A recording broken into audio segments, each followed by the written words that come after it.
Hi everyone, welcome to Itsy Bitsy's live read of Shattered Melody by Amy Mckinley, Chapter 1, 3 years ago. Emma peered at the slick road through the frantic back and forth of the windshield wipers. Heavy gray clouds hung in the darkening sky as she and Danny sped along a long stretch of county road to their college. Even with the turn the weather had taken, the trip to picnic by the lake had been worth it. They needed to replenish their creative wells. They were close to finishing the problematic song they were writing for their final exam, which was why they were in the car. Emma had hoped a break from the studio would coax a solution from their tired brains. It usually worked for her, and as she listened to the rain drum against the car, her eyelids drifted shut and her mind relaxed. That was all she needed, really, and after a few minutes it worked. The cadence of the rain sparkled an idea, and she turned off the radio and looked over to Danny to run a few chord changes by him. The words fell away as he gripped the steering wheel so tightly that his knuckles turned white. Suddenly, the screech of metal grinding against metal split the air. Her body jerked against her locked seatbelt, and she clutched the dash as they fishtailed. The tires spun on the slick road, and Danny's curses filled that car, loudly enough that they were almost drowned out by the thundering noise of her rapid pulse, which vibrated through her body. He regained a semblance of control as they skidded to the shoulder of the road.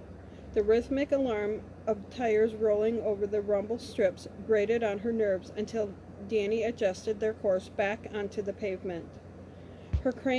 She craned her neck, trying to find reason for almost crashing. What the fuck? Danny accelerated in an attempt to put space between them and the boxy vehicle that revved its engine and quickly moved from behind them to their left. The driver closed the gap, coming too close to the rear quarter paddle. Emma braced herself for another hit. With her heart in her throat, she tried to get a glimpse of their assailant. Through the drizzle of rain, she took note of the black sedan with tinted windows. Without headlights or a street lamp, she couldn't see the driver. She lurched forward, and the seatbelt locked again. Frantically, she pushed on the tether until it gave. Her purse lay on the floor, its contents thrown around her feet. Bent over her knees, she patted the dark mat until her fingers closed around her phone. She sat up and called 911.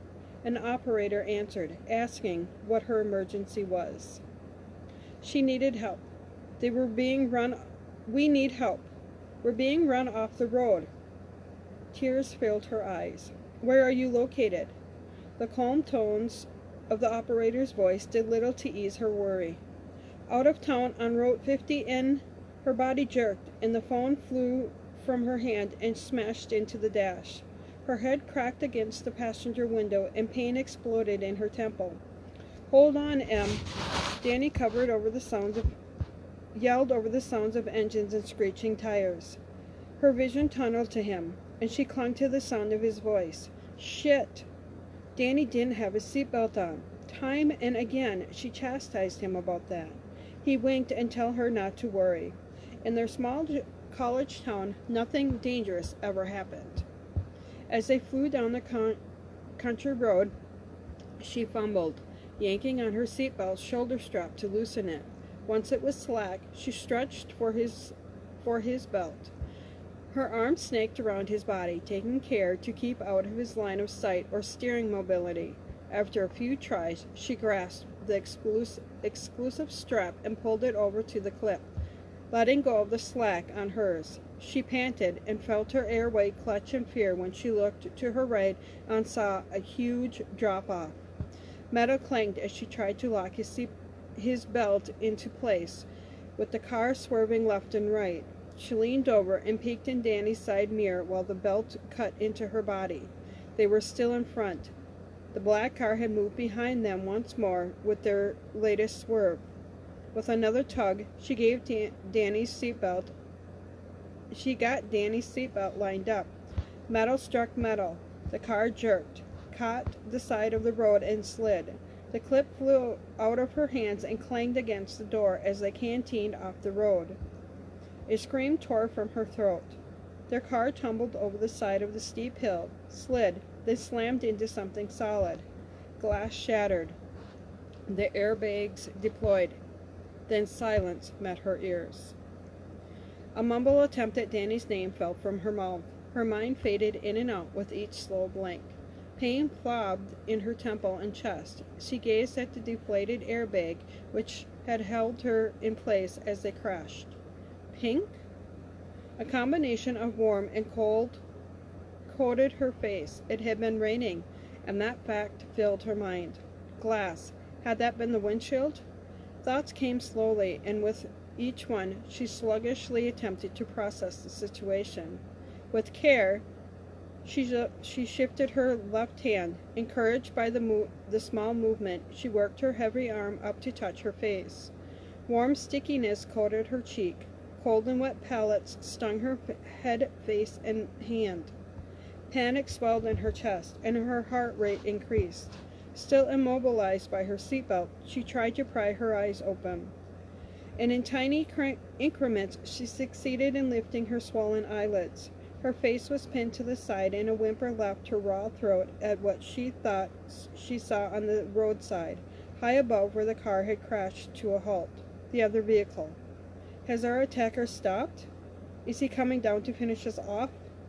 In short, staccato pulls, she drew in air as pain radiated in her lungs. The bite of her seatbelt in her shoulder and chest evoked another realization. Oh God, Danny. She focused on his seat, his empty seat. Blood coated the wheel. Glass shards were all around her. She realized her gaze as much as possible. But terror gripped her as she stared at the broken glass of rain that pelleted Danny's seat. It could have only meant one thing. He had gone through the windshield. Please be alive. Tears flooded her eyes, and her vision blurred to sightlessness as minutes ticked by. A whirling sound buzzed in her ears. Seconds passed before she processed what it was. In the distance, sirens approached. With rescuers on the way, she allowed her mind to slip into unconsciousness. Chapter 2, Present Day. Emma's fingers flew over the keyboard, sending the rich passion of the melody to fill the room. The song was in its development phase, so she added accompanying music. Haunting notes harmonized with the lyrics, gathering energy and intensity as the song progressed. When she played the last bar and sang the final verse, she lifted her shaking hands from the keys and swiped a few tears that escaped from her cheeks. The piece resonated with deep, unfulfilled longing for love that festered within her. Pausing, she picked up the pencil sitting on the music rack and made another notation on the lead sheet. The crackle of the fire was the only other sound in the cozy room. Humming a few bars first, she then played with the lyrics. The sound of her cell phone ring jarred her thought process. She scooted the piano bench back and then rose to check the caller ID on her phone. She meant to assign ringtones, but she hadn't gotten to it yet. Sliding the bar on the screen, she accepted her agent's call. Hi, Linda. Emma, how's the song coming? She grinned. Typical Linda. Right to business. Settling in on her cream-colored Chesterfield couch, she gave a courtesy glance through the blanket of snow that covered everything outside the window. Linda got down to the reason for her call. You know me well. Just getting work out of the way, then we can chat. The sound of paper shuffling carried through the connection. I have several new clients who are begging for a chance to have your lyrics. Anyone you think I'd be interested in? One or two. Before we get into that, how's the new song coming? Her cat Ninja jumped up on the couch and curled up on the other end, using the pillow to cushion her head. Emma moved closer and ran her fingers through Ninja's soft fur. Good, I figured out the melody and lyrics, except the last line. It's close. I don't have any need to ask you this, as you've always made the deadline before, but will it be ready in the next week? Of course. Maybe. I also called because I'm concerned about how isolated you are on that mountain in Montana. I checked the weather and saw a massive snowstorm headed your way. You may want to stock up on groceries. Or if you need me to, I can call an order in and have it delivered. Are you sure you're okay there? I worry about you. Linda, I love it here, and the fact all my correspondence goes through you helps me not to worry as much. That's a given. Whatever I can do to keep